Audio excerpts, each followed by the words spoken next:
Welcome back to Missing. I am Tim here today with Lance. Lance, how are you today?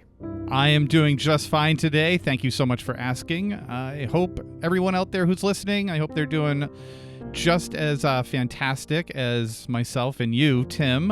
It's kind of tough to say like, oh, we're doing great after experiencing the conversation that everybody is about to hear. But yeah, how are you today? Yeah, I am doing well over here. This is a wild conversation with Denise McGarity about her cousin, Toby Anderson.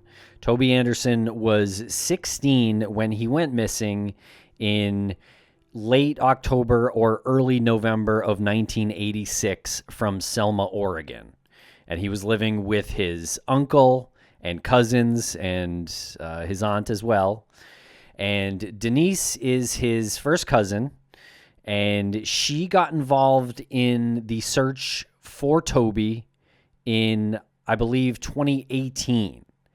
And this conversation is pretty wide-ranging. We really go through her entire journey, and it is complicated.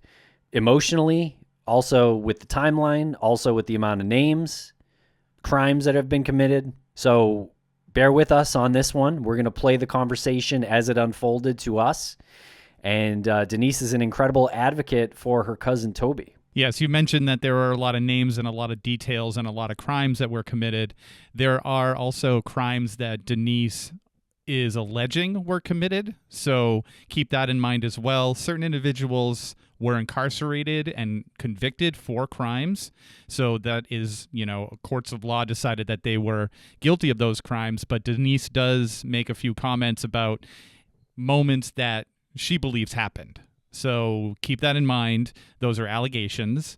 We want to make sure that everybody who's mentioned in this has their fair share of protection, no matter what background they come from. But another little bit of warning is that this is one of the darker conversations we've had, and it turns even more darker the more you listen to it. So we're trying to suss out the details. We're trying to make sure that nothing gets lost in translation and to make sure that no details fall through the cracks. But overall, a conversation that unfolds in a very tragic manner. And I can't say that enough. This is an individual, Toby is an individual who was just born into a situation that he couldn't control. And I think these kind of gritty episodes of Missing showcase the importance of your environment, right? And your community and your family, and how important it is for there to be some sort of loving structure. And that's something that Toby, allegations aside, never had, never even came close to having. So all the warnings aside, you really should listen to this episode to understand why, we talk about what we talk about here and why people go missing and why there's dysfunction and abuse. Yeah, definitely fair trigger warning for this one. This deals with mature subject matters, sexual assault, and then some. It's a real tragic story. Like Toby is a real. He really seems like he didn't have a chance after a certain point, and it is very tragic. Lance, I do want to remind our listeners that we are going to be back for final thoughts after the conversation with Denise, because there is much to discuss, to sort of go over. This conversation unfolded in a way that was shocking to us, as it may be to you. Definitely, and hopefully our final thoughts match most of the listeners' final thoughts as well. So if you're listening and you're making mental notes about things that stood out to you, you have questions about, I think we'll probably be addressing those as well in our final thoughts. So stay tuned for that at the end of the episode. Okay, so follow us on social media at Missing CSM, and you can follow the Facebook group Bringing Toby Home that is run by Denise. All right, we're going to break real quick for a commercial, and we will be back with Denise McGarity and the story of Toby Anderson.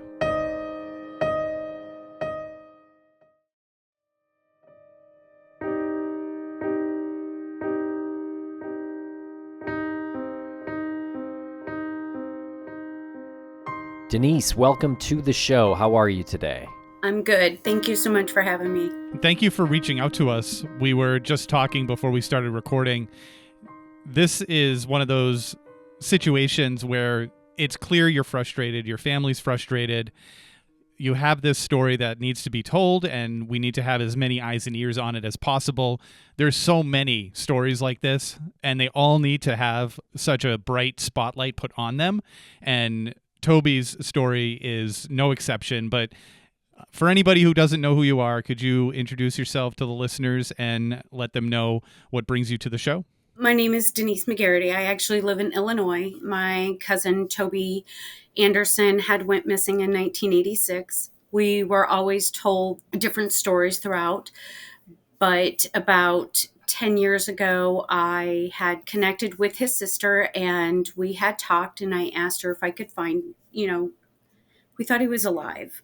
I asked her if I could find him, and I spent 3.5, almost 4 years searching extensively, not only in the US, Canada, Mexico, and other countries. And finally, once it got to the point of realizing that he was not with us and there was no existence of him, is when I reported him missing. So I'm going to say it's been about 8 years ago we reported him missing for the first time. What was your relationship with Toby like growing up? That is a complicated thing. My family was very separated. So Toby's dad and my mom are biological brothers and sisters. There was some family problems.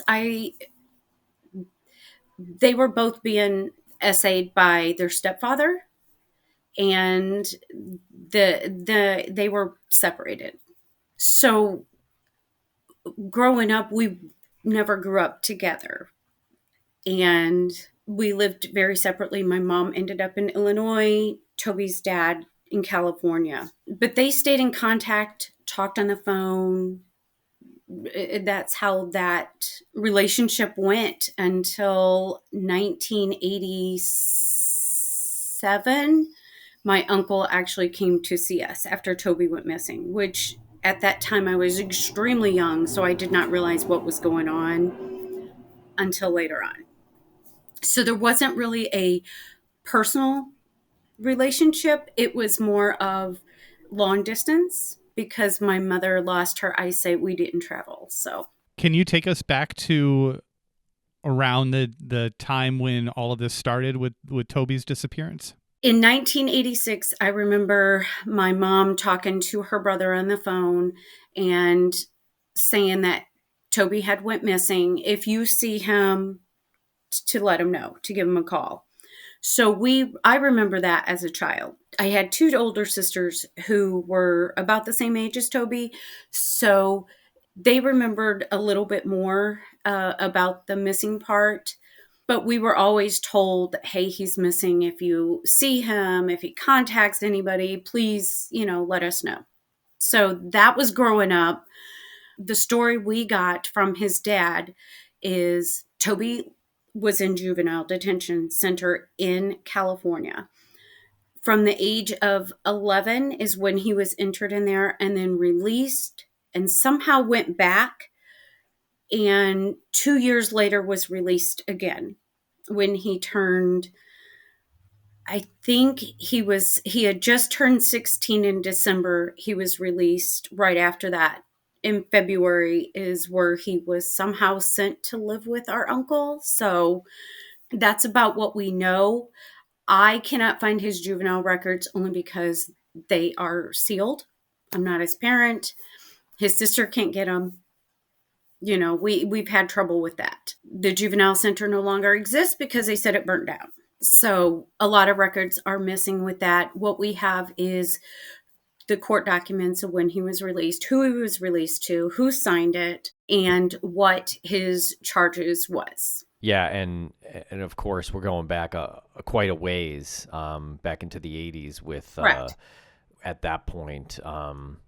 So yeah, I could see where that would be especially challenging. Mm-hmm. I also noticed that the date of his disappearance seems different on different sources. Because we wasn't sure at first, when I reported him missing, they needed a date. I was trying to go back to documents that we had because we were really unsure even where he was. That was the biggest thing. We didn't know if he went missing in California, we didn't know where he was, I guess for about 6 months. So I tried to report him missing, and then I hired a private investigator, and they had given me some information. Do you know he was in Oregon?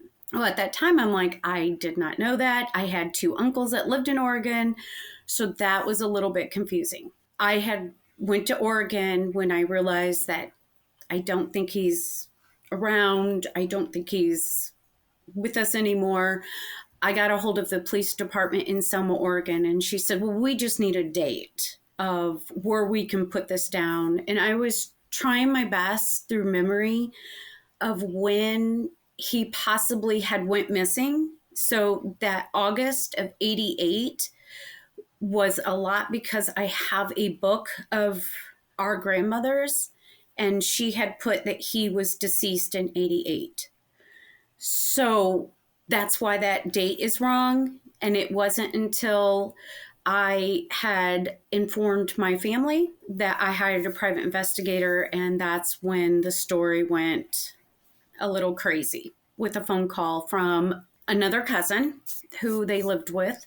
And she had given me a lot of information. And she had said, I don't think Toby is with us because I believe my father killed him. So then we weren't able to get that date changed because they said if we would have changed the date of him going missing, it might mess up everything else that we were doing. So that's why the dates are all confused. And it wasn't until I was able to obtain school records and found out the last day he was in school. After that week, I narrowed it down to a week. They would only give me partial information because I did give them the police report and everything. So they at least narrowed it down to a week for me. So that's why the dates are a little off, is because we really did not have a date of him just disappearing. Okay, you just mentioned that you were thinking that you didn't think that he was with you all, and then you mentioned that you were told that this individual might be responsible for his death. Mm-hmm. Yes. When you first thought that he wasn't with you, when you first thought that he might have been deceased, what prompted that? Was it that moment, or was there a separate moment? It was that moment, is what she had told me on the phone. The things that she had told me was very disturbing. It took me back a little bit because that's not what I thought. I knew my uncle was not the best person, but I did not expect that. She gave me details of things that was really, really hard. That, when your own cousin of another, your mom's younger brother, is telling you that your cousin was living with them, and what she was telling me, and I was just in shock. And I said, why has this never came out? Why have you guys never told anybody? This is your blood. I kind of freaked out a little bit, and I called his sister and then said, what do you want to do? And that's when we got a hold of the police department in Selma, Oregon, or Josephine County Police Department. I think they're connected. Okay, can you break down the family dynamics? So Toby is your cousin. Yes. Okay. So my mom is the third oldest out of, I think there's 7 kids. My mom and her brother Eugene were the only two that lived out of my grandmother's first marriage. Toby's dad is Eugene. And then my grandmother got remarried and had 4 more other kids. So that's kind of where the dynamics come in, is my mom and Toby's dad are biological and the other ones are half. So I have a lot of cousins, and it's kind of sad that a lot of them didn't even know about Toby. And we are first cousins. So once all this kind of started becoming known, sounds like you really put a lot of work into this.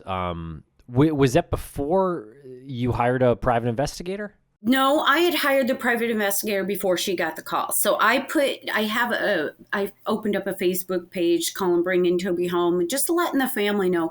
First, it was just family, just keeping them up to date, explaining what the situation is.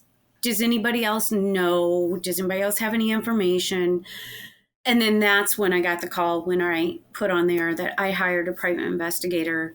There is an individual in Indiana who has the same name and almost the same date of birth as Toby. And it's really kind of strange. So we thought that was him. It wasn't until we did a lot of research, obtained, some information about this individual in Indiana, it was not our Toby. So that was where that private investigator came in, has helped me. Is this our Toby? Is this something I need to go drive 4 hours to get this information? So that's kind of where that led and why that led to that. The cousin that called me is my mom's youngest brother's daughter, who Toby was living with at the time. Okay, so can you take us to back to the relationship that Toby had with Eugene? Yes. So Toby did not live with his father in California. He lived with his mother and his stepfather. So they divorced, I believe, shortly after the third child was born. He was visiting, so I was able to obtain that information on visits that he had did with his dad, and there's not a whole lot, but when you speak to different family members, you kind of put things together. Apparently, there was not a good relationship with him and with Toby and his stepfather. And this might have been a little bit of an abusive relationship, and that, I believe, is why he ended up in juvenile detention. The reason is he was 11, and according to the documents we have, is Toby pulled a knife out on his mother, and that's why he was sent to juvenile for 4 years. Or 3 years. It was 3 years, because then he got out and then he went back in for almost 2 before he was released.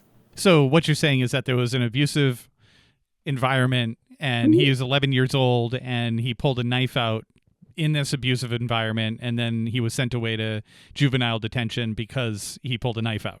Yes. Do you think that was like a self-defense thing, or just a product of like he's got a lot of anger in him because he's being abused? Because I find it, sorry to interrupt, but I find it hard to wrap my head around an 11-year-old just, I don't know, arbitrarily pulling a knife out if there wasn't some sort of circumstance that was causing this person to have a lot of anger. Yeah. I think this was self-defense, and I think his stepfather didn't like him. And I know there was some abuse because his sister has told me that. And I think that is where that came from. And unfortunately, he is, that side is not here, so I can't get a ton of information from him. There is one of his cousins on that side alive, so I was able to get a little bit of information from that. All right, we're going to take a quick break for commercial, and just a reminder, folks, that we will return at the end of this conversation with some final thoughts. Thanks to our sponsors, and now we're back to the program. So he ends up in Selma, Oregon, and he's living there with his uncle and his cousins, and what happens? He was sent there in February of 1986. According to school records, it was kind of at the end of February, and from what I understand, he was working, doing odd things for my uncle at that time. He did go to school, and it sounds like from individuals that he went to school with, he was not one to be social. So he kind of was very drawn back, didn't say a lot to anybody, was basically distant from other people outside of the family. We have pictures. I have one that is 2 weeks prior to him going missing. I think it's the last picture that we have of him. But as far as we know, he would just help around this property that they had. There is stories that my uncle was selling drugs, and I assume Toby was probably helping him with whatever that was. Doing whatever my uncle told him to do is the information that I was receiving. My uncle had 4 daughters, and this is a very tiny trailer. So I don't know if you know anything about trailers or anything. It actually is still on that property, which is kind of amazing that it's there. But trailers back in the 60s and 70s, the walls are very thin, and unlike like my house, they're insulated. These were not. So it was a small 2-bedroom trailer that 7 people were living in. And I assume Toby was sleeping on a couch. I have to apologize. I think I called his uncle Eugene earlier. Oh, you're talking about, his dad is Eugene. His dad's Eugene. Okay, sorry. And the relationship with his uncle? Okay. Yeah, sorry. And his Toby's middle name is Eugene, right? Toby's middle name is Eugene. His father's name was Eugene. And his uncle is Almer. Yes, it is. And we called him always Uncle Billy. So I've never called him Almer. I didn't even know his name was Almer until all of this. And then I realized, why am I calling him Billy my whole life? Why were you? Why did everyone call him Billy? Because his dad's name was Bill and his middle name is Willis. So I'm not sure why we called him Billy, to be honest. The relationship that I have obtained is that he looked up to my uncle and really liked him. I guess at the first he was helping him, making him feel like, he's my son. Making Toby feel like he was wanted. That's the impression I got. Toby probably had not felt like that in years, being in juvenile, having a stepfather. And I will say this, going back a little bit. In the 80s, California did not give rights to a father. So this is why Toby did not live with his dad, nor either one of his other kids. So courts were different back then. They didn't just say, hey, the dad is wanting them. The kids kind of went wherever people took them. And that's why he ended up apparently with our uncle in Oregon. Okay, can you break down or open up the dynamic there? Because there was Oregon, but then there was Arkansas, right? And yeah, wasn't there some talk about him taking care of his sick mother? Mm-hmm. Yeah, so Toby went missing in late October, early November of 1986. My uncle Billy lived with his wife and 4 daughters in Selma, Oregon. And it's a very rural area. Right after Toby went missing, late December, early January, my uncle in the middle of the night took his daughters, said our grandmother was very sick in Arkansas and she needed help. And he took them and he moved them all from Selma to Arkansas to help her. And I will say this, she was never sick. So he was lying. He lied to his family. Yes, absolutely. He lied to them. And I even confirmed this with other family, like, hey, I never called her grandma. That's a whole nother story. But I would say, hey, was Desi sick at this time? Was she, because I never remembered her being sick. Because I'm sure with my mom's relationship with her that she would have said, no, I want to go and see her, because that was my mom's relationship with her. She really wanted and craved that attention from her own mother. So was she ever sick? No. No, she was never sick. And he moved them all the way to Malvern, Arkansas in either late, I'm going to say early 1987. So why would he make that up? Why are they moving to Arkansas? And why wouldn't he just say we're moving to Arkansas because of a job or something like that? I don't think anybody else in the family was realizing that even. I mean, none of us knew that Toby was even living with him. So that's, I think, kind of is I need to get out and not tell his family because of what the daughters had told me that happened that night. So it kind of sounds like the night that this all happened, he made his family leave and they didn't come back till early morning. Then, here shortly, a month or two later, they're moving in the middle of the night thinking that their grandmother's sick. It's no big deal. This is going to be just like brushed, what away. And it did. Unfortunately, that's exactly what happened. It was just pushed away to where nobody really knew and family didn't talk about it. I mean, I'm sorry, but he had the perfect escape. This is what wasn't the first time he did this in the middle of the night. He had apparently did this from California to Oregon the same way. I don't know what he did there, so I can't say, because that is one thing I haven't been able to really dig into, is why did he move from California in the middle of the night to Oregon? What was he hiding there? What happened there? I don't know. That is something I have never been able to really get that information. When was that move? That was in I'm going to say early 80s. So this was in the early 80s is when that move happened. Prior to that, my uncle was in the Air Force. I actually have all of his personal belongings. I have them due to him being in prison, which is, I'm sure we'll get to that. But I ended up with these because my mom has, passed. I'm really curious about that. The move from California to Oregon in the early 80s. What was he doing in California? What was that situation like? That is mainly where they were from. So my grandmother, when she married their father, they all moved out to California.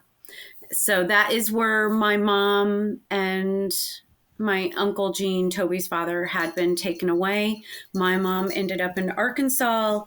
Toby's dad stayed in California and actually lived on a ranch with family that is not our family.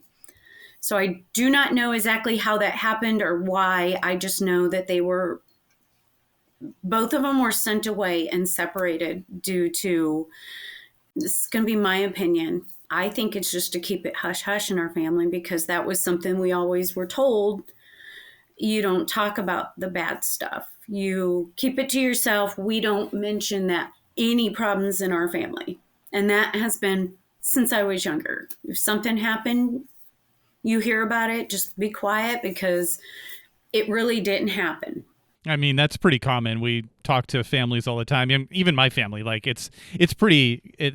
I don't want you to feel like you're alone in the world on that one. Families do that all the time, and unfortunately, this seems like it escalated and just kind of snowballed into a lot of, I guess, really awful circumstances. But I'm still a little. I need a little bit more clarification on the California thing. So, how many family members were in California, and then, like, do you have any idea what prompted the move to Oregon? And this was before Toby. This before Toby went missing. Yes. Let's see. I have an aunt that lives in California, and they live on an Indian reservation. So there's 1, 2, 3, 4, 4 of our family members that lived in California, 5 at that time, including Toby's dad. My mom was the only one that got sent back to Arkansas. Originally, that's where my grandmother's from. And so most of them stayed in California. My uncle went into the Air Force. His discharge papers are a little confusing. I do not think it was honorable. What happened, I don't know.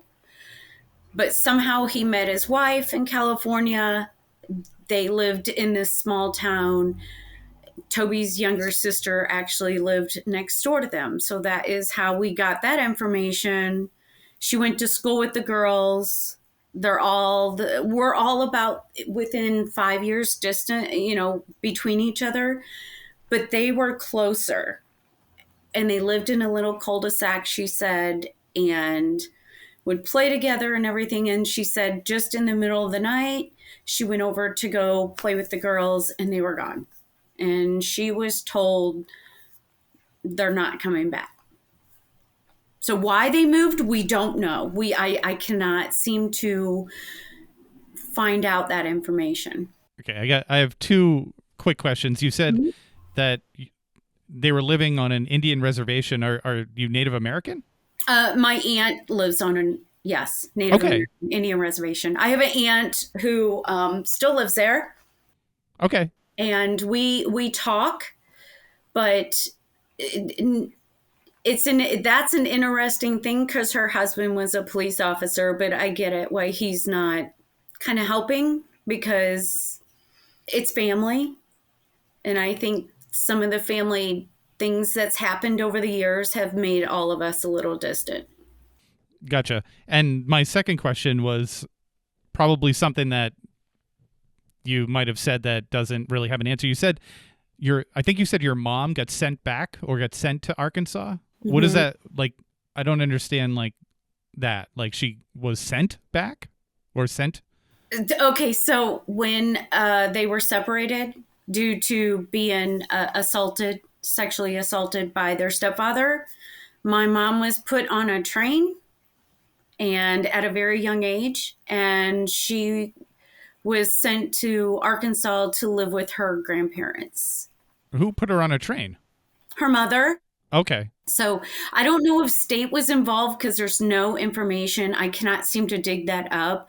I assume state was involved. Maybe a little bit of family is just saying, we need her to come live with you. So that's how my mom got to Illinois, closer to Illinois than, and she was brought up by her grandparents up until I think she was 14 or 15, and then they started getting older and let her aunt take her and raise her the rest of the time. So my mom, unfortunately, was passed around at a very young age. I would like to go back to the night Toby disappeared. So you heard that Billy sent the rest of the family to spend the night elsewhere?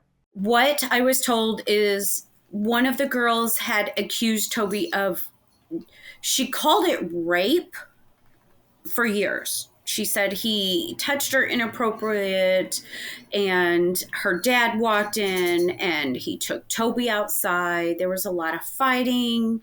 They were inside. One of the girls said she hid.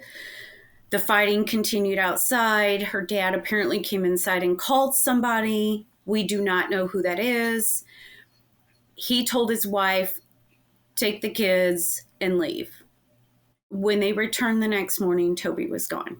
Now, the story went as one of the daughters asked where he was, and he says, we're not going to discuss him anymore.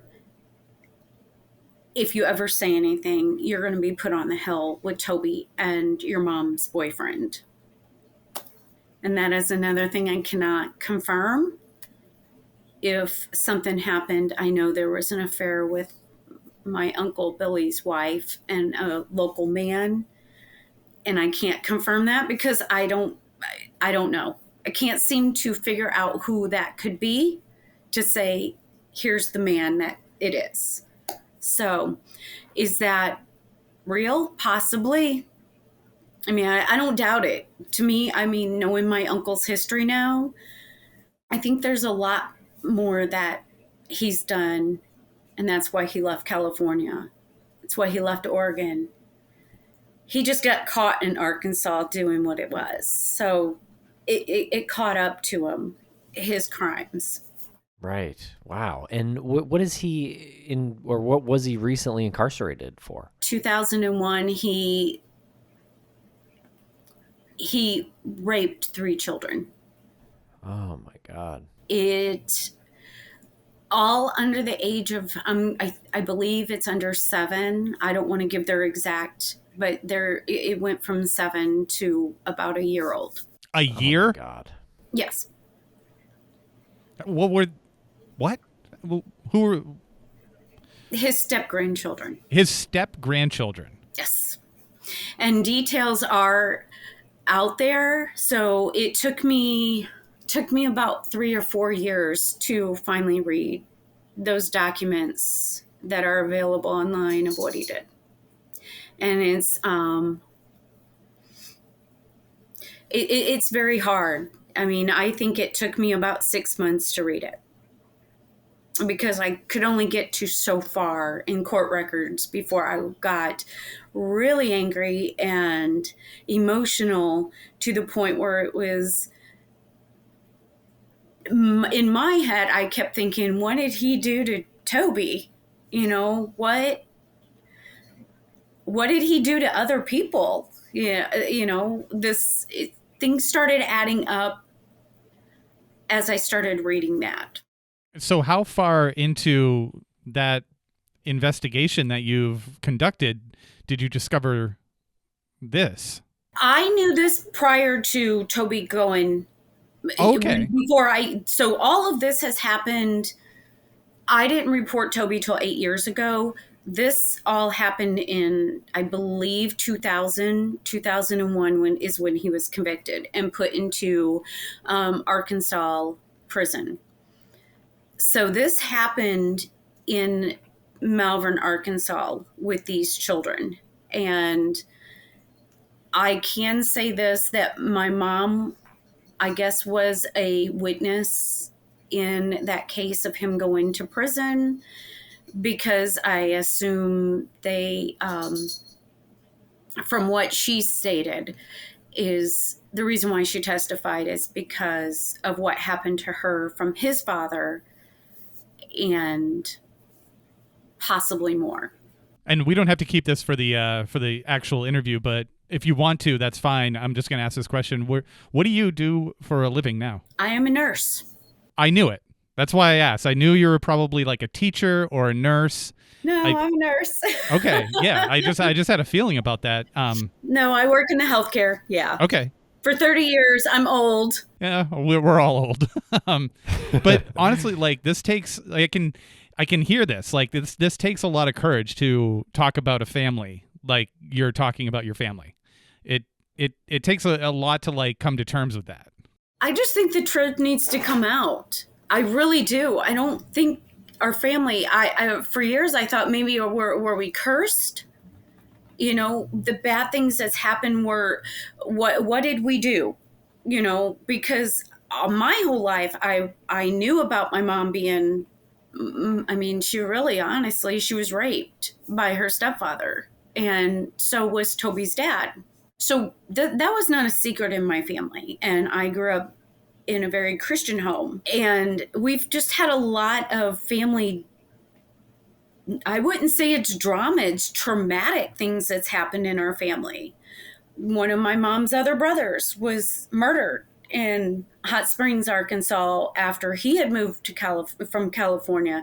He was murdered by 4 teenagers and in his home because they broke in. And, things that's happened to my Uncle Billy. My whole life, my mom has always said, my father too, is don't go around Billy. Just don't be alone with him. That was my whole life when we would go to family things, is don't go around him. I can his wife, but not him. Wow. And as a child, what was your reaction to that? I guess I didn't realize it until I got older, Yeah. until he was in prison, what exactly he did.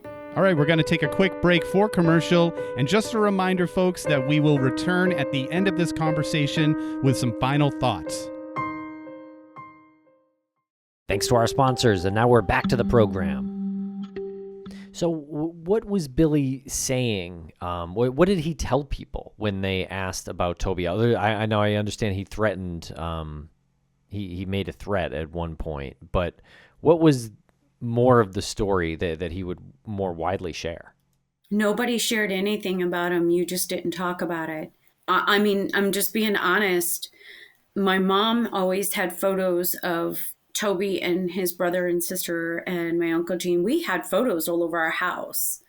And I don't know if I'm drawn to Toby. I can't explain why I feel like I need to figure this out. I don't know if I need to save my family or what I need to do, but I had been drawn to that. Even as a child, I was drawn to Toby a little bit more, talking on the phone, and I can't explain why, but our family didn't discuss it.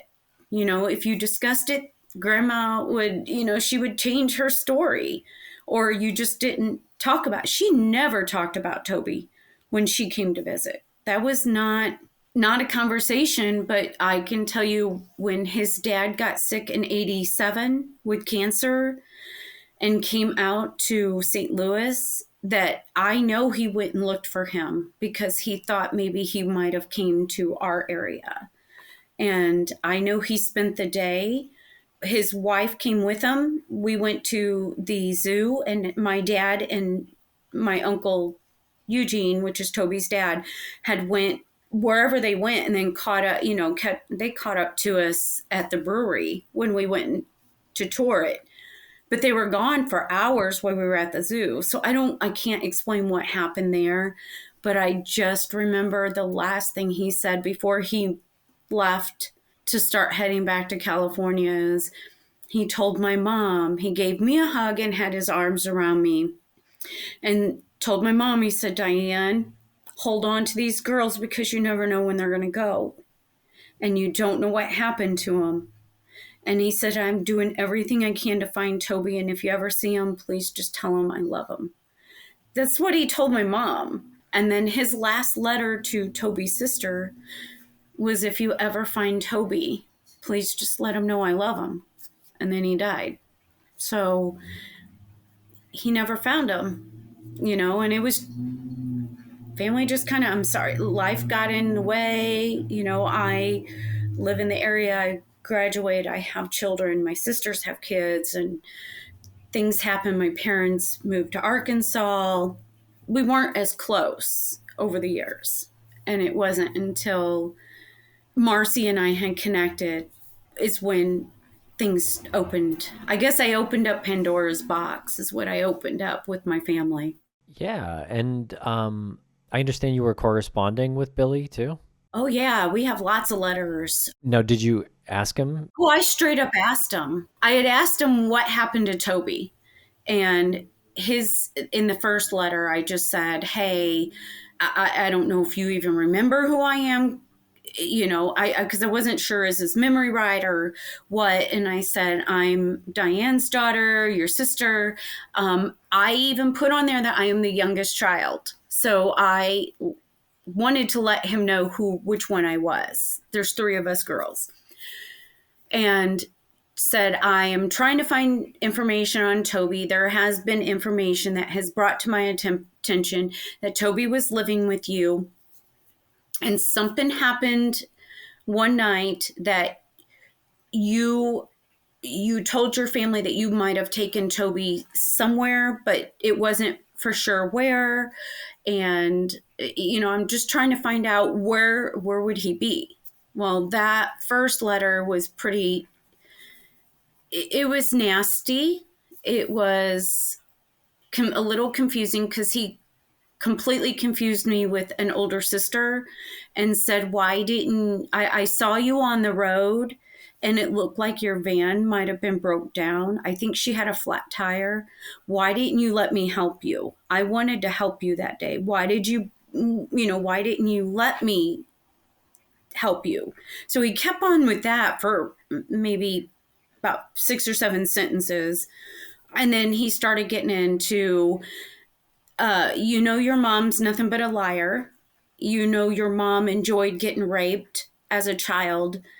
Your mom and Eugene liked having sexual relationship together, and just kept going on in that. This was a 3-page letter he wrote me back. Then he said something about, if Toby is missing, he deserves to be missing. Who even cares? Nobody cared about him in the beginning. So why even open that? And that was his response. A lot of these letters are online. So I had wrote him back and said, look, I'm going to be honest with you. I know what you did. And I kind of laid out what I was told. And I said, you need to tell me where he's at. I mean, I want to know where he's at. I don't care what happened. If it's the truth that Toby raped your daughter, okay, then you did this out of self-defense. Tell me where he's at. Just that's all I want to know. Just tell me where his body's at. And the next letter was again in kind of detail about my mom and Toby's father being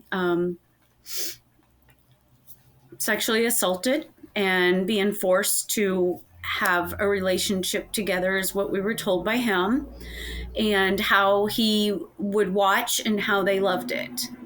Now, he did mention their age. He said at 5 and 6 years old, they were inseparable and they just loved what the attention they were getting as they were doing things together. Those are his exact comments. These letters went on and on and on. And after about the 6th or 7th letter, and every time I would copy the letter and send it to the detective, I got to the point where I couldn't handle things that he was saying. Toby deserved what he got. If he's dead, he was hit in the back of the head with a pick hoe or a hoe, and I'm sure he's been buried. I'm sure nobody cares. Why don't you look on the property of where his dad lived?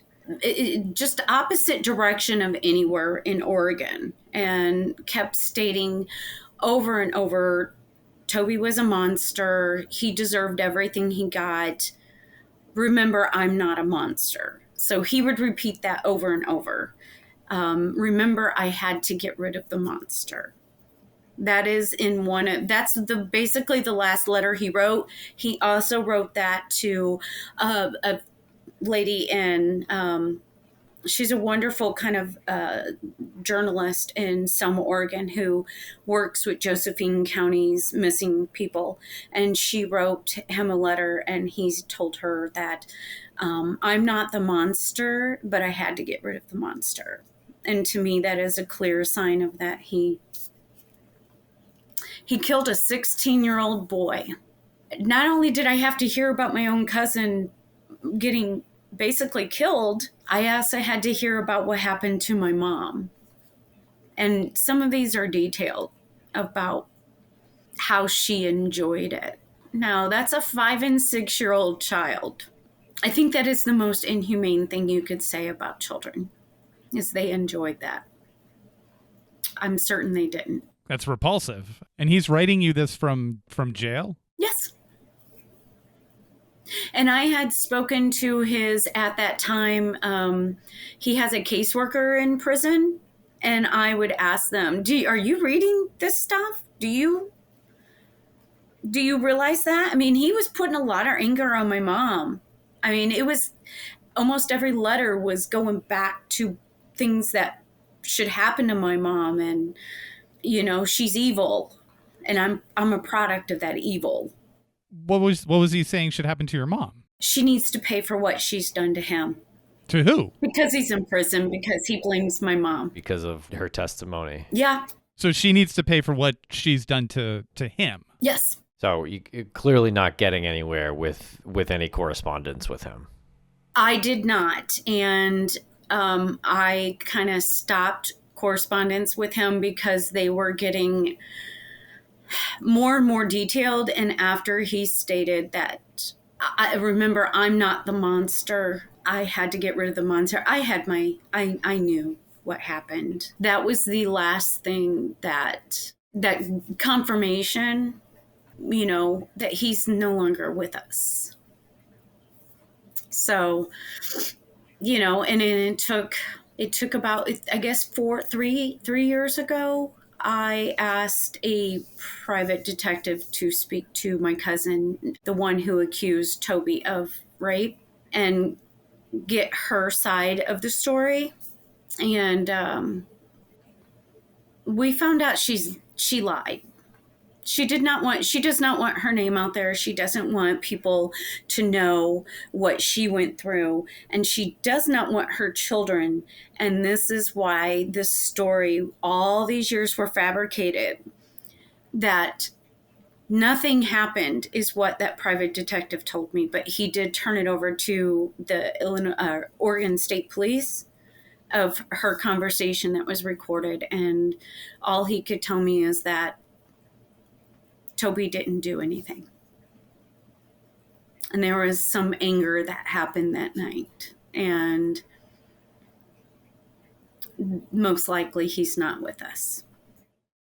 Can you tell us a little bit about your search efforts or efforts to search certain properties? And is there any idea of where that hill would be? Yes. So the property on a forest road in Selma, Oregon, I had talked to I had multiple detectives in the process. That property is owned by a couple of individuals and a mother. I was connected with them and spoke to the actual property owner and was asking them if I pay for the search and go exactly the way they wanted it. Would they allow the search with the police? And they told us they didn't want a lot of detectives. They did not want any news there, and they did not want any family. And we agreed to that. I paid for a canine company out of Idaho money to do the search, coordinated with a undercover police officer in Oregon, and they were going to go out to that property. The day before, the family told the police it's off. They don't want them there. And I had the detective at the time had asked me, can I please talk to them again, because we've have all this planned and everything, and see if they would change their mind. And of course I save everything, so I have it documented. And I just said, look, if this was your family, wouldn't you want this done? We just need closure. If he's on that property, he's going to be on the hill that is right behind that trailer. The strange part about all this is one of the daughters had said that Toby was in a chicken coop when they left. And that's possibly where he could have been killed at. And that chicken coop is still there to this day. Well, they might have tore it down right now, because I know they were destroying the trailer as the last search we had. But the family had I wouldn't even call him an attorney. He's a marijuana attorney, is what I was told. He told me that the family does not want us on there, and he wanted to know why we wanted the search. And I said, because we need closure. And he goes, look, your family didn't care. Why care now? Your family didn't care all these years. Who does it matter? You should have searched before they bought it. He goes, really, honestly, your family's nothing but a piece of crap. And kept going on. And he said, so just tell me why, give me a logical reason. And I said, because he's a 16-year-old boy. And if he's deceased because of my uncle, then he needs to be found. And he said, funny. He said, do you know I know where you live? And I said, what does that matter? I just told you I'm from the St. Louis area. And he goes, yeah. And he gave me my address, so he knew where I lived, which is fine. And he said, yeah, I'm from South County originally, which we kind of talked about that because I knew South County, St. Louis area. And I said, well, I don't know how you ended up in Oregon, but whatever, it's okay. And he said, well, I'm just going to say this. bones just disappear. When he said that, I lost it. I kind of lost my train of thought. I lost everything I was trying to be strong about. And I hung up the phone on him. I said, "You're a sick son of a," and I hung up because I felt at the time either that's a threat that they were going to, if they found something, they were going to get rid of it, or I wasn't sure if it was a threat towards my life. And, I know a reporter had questioned and asked him to give a statement regarding that I gave to the police, and they refused. The family states that I was harassing him, and I have all the documents to prove that I was not.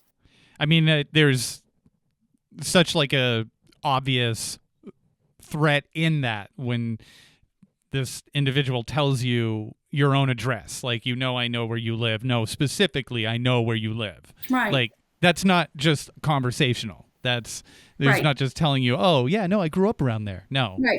that's a threat. That's it. To me, that was a complete threat. Yeah. I had to think of my family. Then I went back to the detective who was on the case, and she basically said, "Well, he wasn't like that with me." I said, "Well, let's get him on the phone because he just threatened me." I said, I don't know if it's me or if they're going to if they found something and they're getting rid of his remains. I don't know. But I know the family had sent me pictures previously, and she even told me, she said, "The chicken coop's still here, right? It's been on this property ever since we bought it, and it was empty prior to that, so it's never been changed." So apparently where the chicken coop was originally, it was still there, along with the trailer. So what's the story with Billy now? Is he still incarcerated, or where is he now? He has been released as of October of 24, and he is living in Malvern, Arkansas. I have tried to reach out to the parole officer because nobody let us know that he was being released, and I think that we should have been told, especially my mom. My mom passed before he has been out, but I did make a promise to her that I'm not going to let Toby's name go, to find out what happened to him. So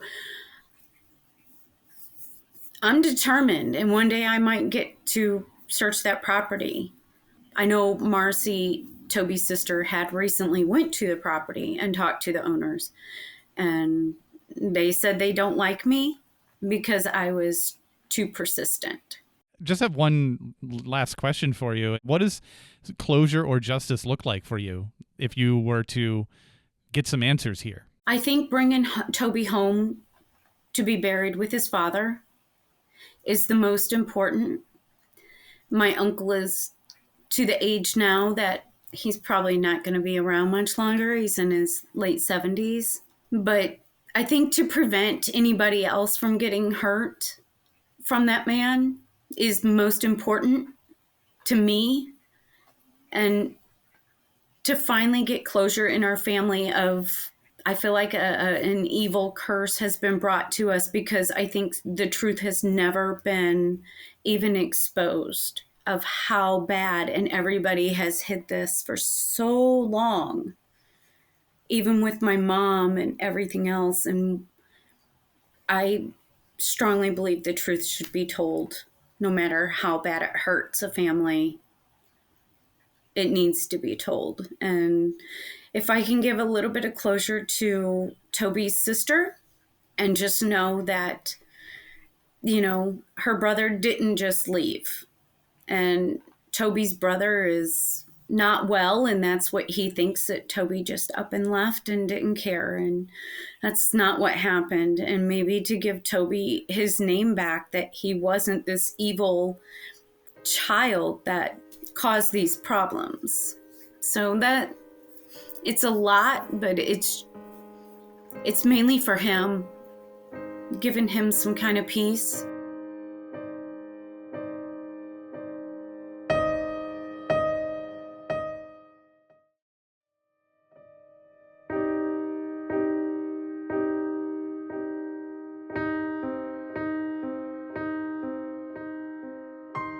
Okay, we're back here for final thoughts after the conversation with Denise. Wow. I don't even know where to begin here. This is a tragic story. I feel so bad for Toby and Denise and the family. I mean, seems like a true maniac was involved in this family.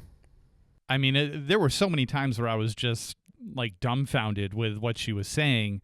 And right off the bat, I mean, she made it clear that her family does not communicate.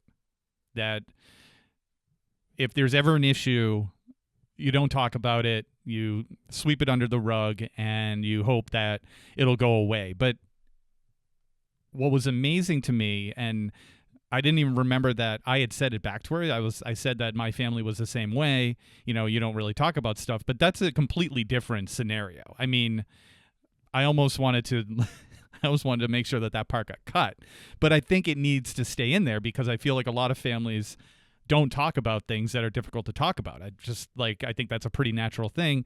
And I wanted to make sure that she knew that she wasn't alone in that. But most families don't talk about things like financial issues or relationship issues. Like, this family wasn't talking about alleged sexual assault. They weren't talking about psychological and physical abuse. And it doesn't go away. Like, you can see it here. It just gets worse and worse. And Toby was such a tragic byproduct of it. And the result is there was no other, I think you said in the intro, he didn't have a chance to get through this. Like, there was the result was just inevitable for him.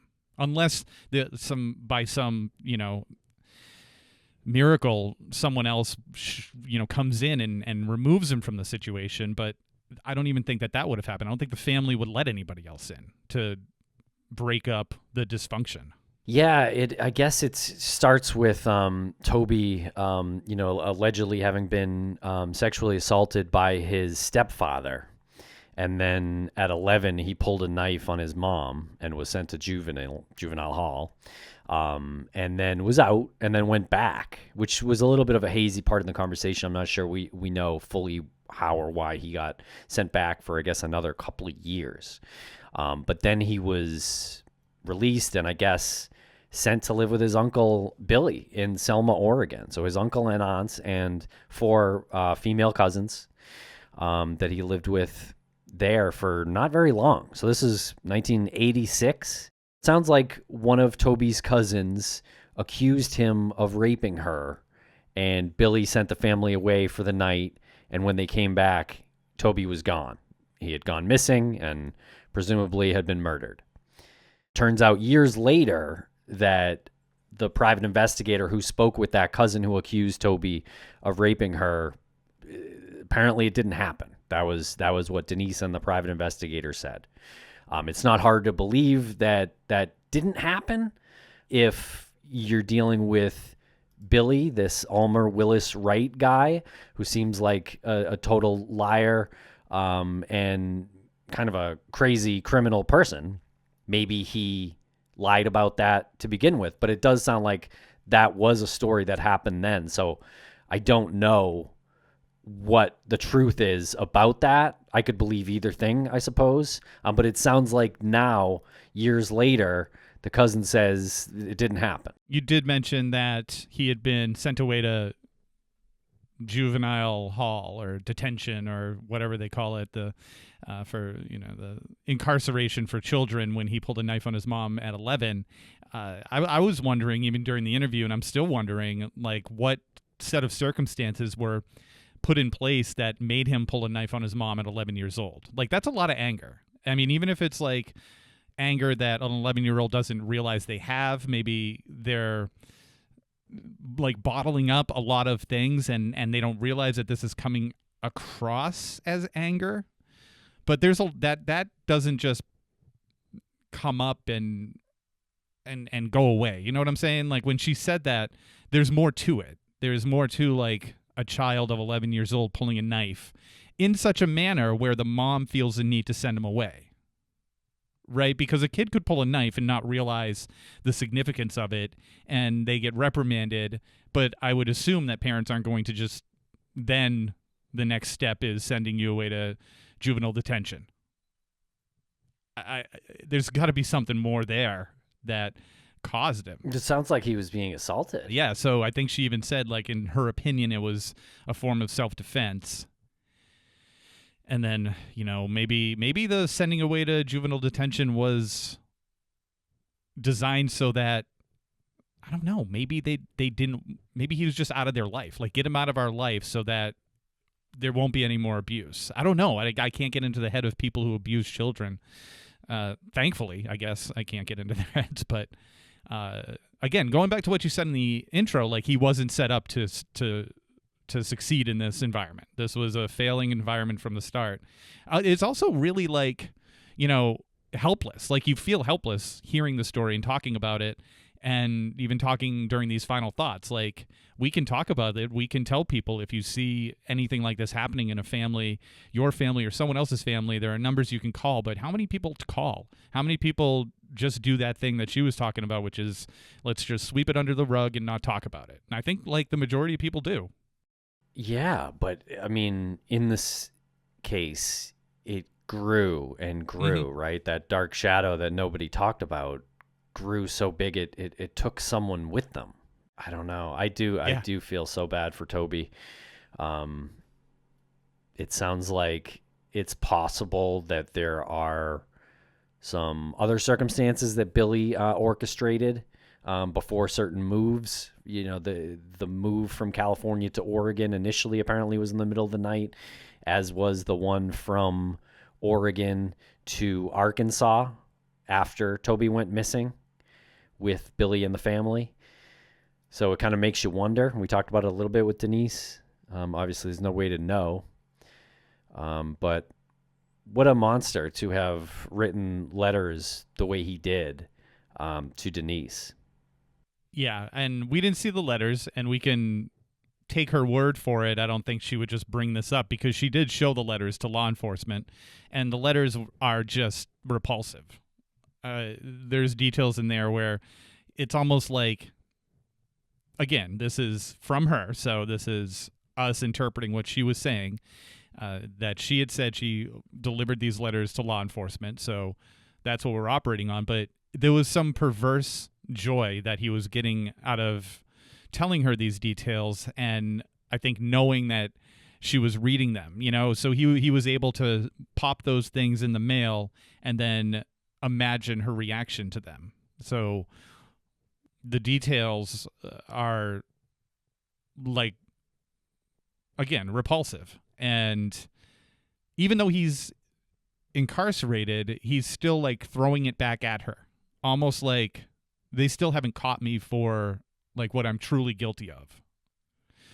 Like, somebody who just knows that they're a bad person, but they don't identify that it's bad behavior. Yeah, I mean, he was calling Toby a monster, you know? Like, this is a guy who sat in prison for 20 years or longer after sexual crimes on children.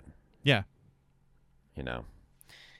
I think it's pretty clear who the monster is in the situation. I mean, there may be multiple monsters, like, don't get me wrong, but it sounds like Billy certainly is. And he's out. He got released. How in the world does that happen?